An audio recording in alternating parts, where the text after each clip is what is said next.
10 Tips for Preventive Maintenance, Part 4. Number 9. Keep service manuals handy.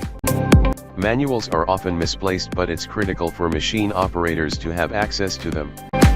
The manuals contain valuable information, such as electrical prints, parts identification, operational instructions, safety guidelines, and housekeeping recommendations. Most manuals have a maintenance section detailing what should be done and how often. This type of information is especially important to operators who were not around for the machinery manufacturers. Number 10. Management is committed to preventive maintenance. Failing to schedule preventive maintenance, overriding scheduled maintenance in order to meet production needs, and asking employees to keep maintenance costs down can send the wrong message, and ultimately cost an organization more in terms of machine downtime and repair expenses.